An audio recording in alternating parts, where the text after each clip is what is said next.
Hello guys, അസ്സലാമു അലൈക്കും. Welcome to my YouTube channel. അപ്പോൾ നോമ്പ് 24-ൻ്റെ വിശേഷങ്ങൾ കണ്ടാലോ.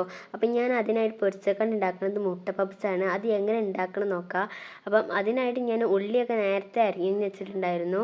അപ്പോൾ അതിനായിട്ട് ഞാൻ ചട്ടി ചൂടാക്കാൻ വെച്ചിട്ട് അതിലേക്ക് വെളിച്ചെണ്ണ ഒഴിച്ച് പിന്നെ ഉള്ളി ഇട്ടിട്ട് കുറച്ച് നല്ല വാടി വരാനും വേണ്ടി നുള്ള് ഉപ്പിട്ടിട്ട് വഴറ്റിയെടുക്കുന്നുണ്ട് കേട്ടോ. എന്നിട്ട് നല്ലോണം വഴറ്റിയെടുക്കുക. ഉള്ളിൻ്റെ പച്ചമണം പോണത് വരെ വഴറ്റിയെടുക്കണം കേട്ടോ.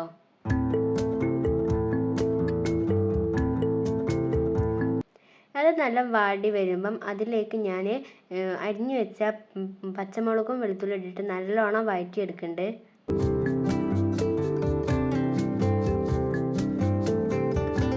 നല്ലോണം വഴറ്റിയെടുക്കുക.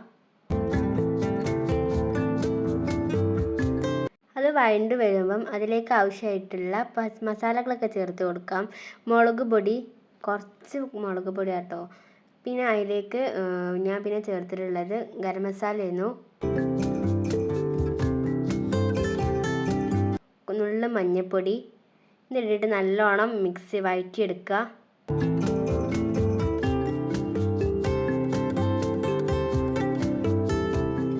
ഞാൻ നല്ലോണം ഇവിടെ വഴറ്റിയെടുത്തിട്ടുണ്ട്.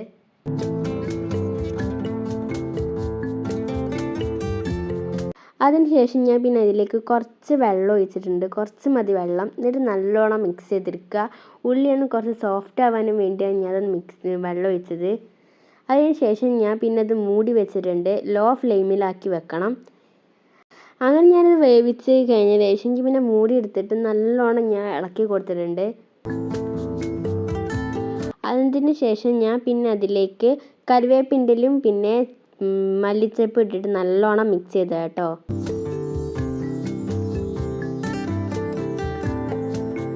അപ്പോൾ നമ്മൾ ഈ മുട്ട പപ്സിനായിട്ടുള്ള മസാല റെഡി ആയിട്ടുണ്ട് ഇവിടെ. അങ്ങനെ ഞാനതൊക്കെ കഴിഞ്ഞ ശേഷം പിന്നെ ഇതിലേക്ക് ആവശ്യമായിട്ടുള്ള പത്തിരി ഞാൻ ഉണ്ടാക്കി വെക്കുന്നുണ്ട് കേട്ടോ. അതിലേക്ക് ഞാൻ കുറച്ച് മൈദപ്പൊടിയും പിന്നെ നുള്ള് ഉപ്പിട്ടിട്ട് നല്ലോണം കൈകൊണ്ട് മിക്സ് ചെയ്തെടുക്കാം കേട്ടോ. അത് മിക്സ് ചെയ്തതിന് ശേഷം പിന്നെ ചൂടുവെള്ളം ഒഴിച്ചിട്ട് നല്ലോണം കുഴച്ചെടുക്കണം. നല്ലോണം ഇത് പിന്നെ കുഴച്ചെടുക്കണം. നല്ല സോഫ്റ്റ് ആണ് കേട്ടോ ഈ ഒരു മാവ്. ഈ പരുവം വേണം നമുക്ക് ഇത് മാവ് കിട്ടണമെങ്കിൽ. പിന്നെ ഞാൻ വെളിച്ചെണ്ണ ഒഴിച്ചിട്ട് നല്ലോണം കുഴച്ചെടുത്തിട്ടുണ്ട്. എന്നിട്ട് അത് ചെറിയ ചെറിയ ബോളാക്കിയിട്ട് ഞാൻ വെളിച്ചെണ്ണ ഒഴിച്ചിട്ട് വീണ്ടും ഞാൻ റെസ്റ്റ് ചെയ്യാൻ വെച്ചിട്ടുണ്ട്. അപ്പോഴേക്കും ഞാൻ പിന്നെ വത്തക്ക അരയാനിരുന്നു.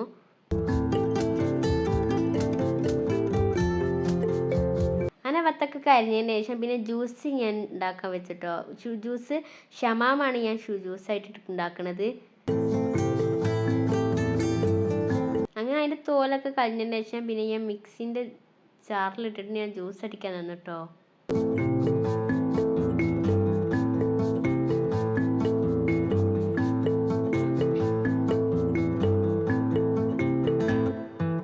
അങ്ങനെ ജ്യൂസൊക്കെ അടിച്ച് അപ്പോഴേക്കും അമ്മ അവിടെ ഓട്ടട ഉണ്ടാക്കുന്നുണ്ടായിരുന്നു.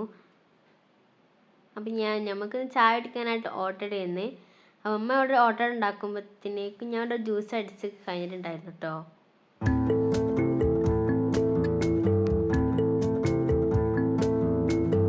ഞാൻ ജ്യൂസ് അടിക്കുമ്പോഴത്തേക്കും ഉമ്മ അപ്പം തന്നേക്കും 4-5 ഓട്ടടയൊക്കെ ഉണ്ടാക്കി വെച്ചിട്ടുണ്ടായിരുന്നു. അങ്ങനെ പിന്നെ നമ്മൾ നേരത്തെ ഉണ്ടാക്കി വെച്ചിരുന്ന മാവ് റെസ്റ്റിൽ നിന്ന് റെഡി ആയപ്പം പിന്നെ അത് ഉണ്ടാക്കാനായിട്ടാണ് നിന്നത്. അത് ഞാൻ നല്ലോണം കൈകൊണ്ട് പരത്തി എടുക്കുന്നുണ്ട്. ഇത് പിന്നെ 2 മടക്ക് മടക്കിയിട്ട് വീണ്ടും ഇതേപോലെ നല്ലോണം പരത്തിയെടുക്കുന്നുണ്ട് കേട്ടോ. കൈകൊണ്ടാണ് ഞാൻ പരത്തുന്നത്.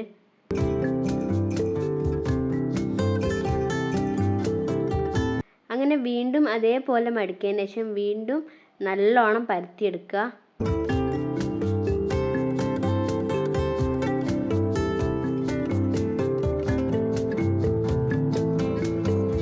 അങ്ങനെ ഞാൻ അത് കൈകൊണ്ട് നല്ലോണം പരത്തിയതിന് ശേഷം പിന്നെ ഞാൻ നേരത്തെ ഉണ്ടാക്കി വെച്ച മസാല വെച്ചുകൊടുത്തിട്ടുണ്ട്. പിന്നെ മുട്ട പുഴുങ്ങിയിട്ടുണ്ടായിരുന്നു, അതും കൂടി വെച്ചുകൊടുത്തിട്ട് പബ്സിൻ്റെ രൂപത്തിൽ ഞാൻ 4 ഭാഗം ഇതേപോലെ മടക്കി വെച്ചിട്ടുണ്ടായിരുന്നു. അങ്ങനെ മടക്കിയതിന് ശേഷം പിന്നെ ഒരു പബ്സിൻ്റെ രൂപത്തിൽ നമുക്കിത് കിട്ടും കേട്ടോ. ഇതേപോലെ 4 സൈഡും അങ്ങനെ ഇതേപോലെ എല്ലാതും ഞാൻ ചെയ്തെടുത്തിട്ടുണ്ട്. ഇതങ്ങനെയായിട്ട് ഞാനത് പൊരിക്കാൻ നിന്നു. ചട്ടി ചൂടായിട്ട് വെളിച്ചെണ്ണ ഒഴിച്ചതിന് ശേഷം പിന്നെ അതിലേക്ക് ഞാനിട്ട് പൊരിച്ചിട്ടോ. ഓവൻ ഉണ്ടെന്നുണ്ടെങ്കിൽ നമുക്ക് കടയിൽ നിന്ന് കിട്ടുന്ന പോലെ നമുക്കിത് പൊരിച്ചെടുക്കാൻ പറ്റും. ഞങ്ങൾക്കിവിടെ ഓവൻ ഇല്ലാത്തതുകൊണ്ട് ചട്ടിയിലാട്ടോ പൊരിച്ചെടുക്കണത്. നല്ല ടേസ്റ്റിയാണ് കേട്ടോ ഈ ഒരു പരിച്ചകടി. അപ്പം അങ്ങനെ ഇതെല്ലാം ഞാൻ ഇതേപോലെ പൊരിച്ചെടുത്തിട്ടുണ്ട്. അങ്ങനെ ഞാൻ ഇത് ബാങ്ക് കൊടുത്തപ്പോൾ ഞാൻ പിന്നെ നോമ്പ് തുറന്നു. ആദ്യം ഞാൻ വെള്ളമാണ് കുടിച്ചിരുന്നത്. വെള്ളം കുടിച്ചതിന് ശേഷം പിന്നെ ഞാൻ വത്തക്ക എടുത്ത് തിന്നത്.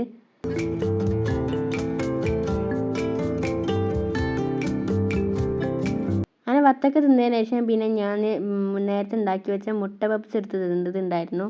നല്ല ചൂടുണ്ടായിരുന്നു കേട്ടോ. അപ്പം നോമ്പ് തുറക്കുന്ന ടൈമിലാണ് ഉണ്ടാക്കി വെച്ചത്.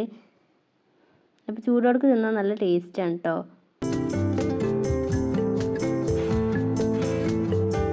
അങ്ങനെ മുട്ട പപ്സ് തിന്നതിന് ശേഷം പിന്നെ ഞാൻ കുടിച്ച ജ്യൂസാട്ടോ.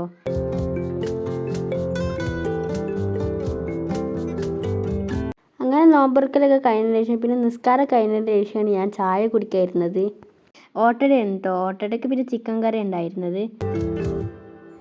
അങ്ങനെ ചായ ഒക്കെ കുടിച്ച് കഴിഞ്ഞ് ഇന്നത്തെ വീഡിയോ ഇത്രയൊക്കെ ഉള്ളൂ. വീഡിയോ ഇഷ്ടപ്പെട്ടാൽ ലൈക്ക് ചെയ്യാനും സബ്സ്ക്രൈബ് ചെയ്യാനും ഷെയർ ചെയ്യാനും മറക്കല്ലേ. അടുത്ത വീഡിയോ ആയിട്ട് കാണാം. ബായ്.